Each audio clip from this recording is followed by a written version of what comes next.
लखनऊ शहर के पुराने और प्रतिष्ठित परिवार में कमला देवी का बहुत दबदबा था। पति के निधन के बाद उन्होंने अकेले ही अपने बेटे विवेक को पाला था। विवेक उनकी जिंदगी का सहारा था, उनकी दुनिया था। जब विवेक की शादी आरती से हुई तो पूरे मोहल्ले में चर्चा थी। बहू तो बहुत सुंदर और संस्कारी है। आरती पढ़ी लिखी, समझदार और शांत स्वभाव की लड़की थी।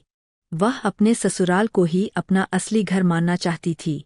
शादी के शुरुआती दिनों में कमला देवी सबके सामने बहू की बहुत तारीफ करतीं।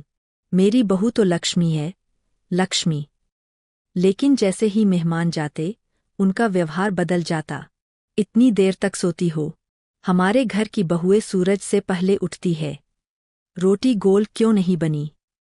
तुम्हारी माँ ने तुम्हें कुछ सिखाया भी है या नहीं? आरती चुप रहती। उसे लगता था समय के साथ सब ठीक हो जाएगा। विवेक दफ्तर चला जाता और पीछे से आरती पर शब्दों के तीर चलने लगते। धीरे धीरे आरती की मुस्कान कम होने लगी, लेकिन उसने कभी अपने पति से शिकायत नहीं की। एक बड़ा आरोप। एक दिन कमला देवी के गहनों का डिब्बा गायब हो गया। पूरे घर में हंगामा मच गया। कमला देवी ने बिना देर किए कहा, इस घर में नई आई है तो वही ले सकती है। आरती के पैरों तले जमीन खिसक गई। माँ जी, मैंने कुछ नहीं लिया, वह रोते हुए बोली। विवेक भी असमंजस में था, लेकिन माँ के आंसू देखकर उसका विश्वास डगमगा गया। आरती, अगर तुमने लिया है तो सच बता दो, उसने कठोर स्वर में कहा। आरती का दिल टूट गया।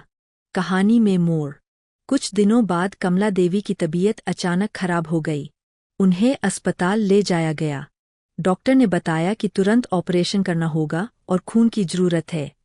रिपोर्ट आई, कमला देवी का रक्त समूह दुर्लभ था। पूरा परिवार परेशान था। तभी पता चला, आरती का रक्त समूह वही है। बिना एक पल सोचे आरती ने कहा, डॉक्टर साहब, मेरा खून ले लीजिए। ऑपरेशन सफल रहा। जब कमला देवी को होश आया और उन्हें पता चला कि आरती ने उनकी जान बचाई है, तो उनकी आंखों में शर्म और पछतावा भर गया। सबसे बड़ा सच।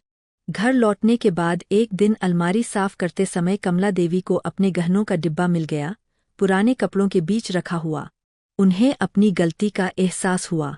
वह रोते हुए आरती के कमरे में गईं। बहू, मुझे माफ कर दो, मैंने तुम्हें गलत समझा। आरती ने धीरे से कहा, माँ जी, आपने मुझे माँ कहा है। माँ से नाराज नहीं होते। कमला देवी फूट फूट कर रो पड़ी। अंतिम और चौंकाने वाला ट्विस्ट। कुछ महीनों बाद विवेक को पता चला कि आरती को अपने मायके से करोड़ों की संपत्ति मिलने वाली है। विवेक ने हैरानी से पूछा, तुमने कभी बताया क्यों नहीं? आरती मुस्कुराई। अगर मैं यह सब पहले बता देती तो शायद मेरा सम्मान मेरे संस्कारों से नहीं, मेरे पैसों से होता। यह सुनकर कमला देवी का सिर शर्म से झुक गया। उन्हें समझ आ गया कि असली अमीरी पैसे में नहीं, दिल में होती है। उस दिन के बाद कमला देवी ने कभी आरती को ताना नहीं मारा। वह हर किसी से कहती, मेरी बहू नहीं, मेरी बेटी है। आरती के चेहरे पर फिर से वही मुस्कान लौट आई, जो शादी के दिन थी। रिश्ते खून से नहीं, विश्वास और सम्मान से बनते हैं। और जो बहू घर को जोड़ती है, वही घर की असली लक्ष्मी होती है।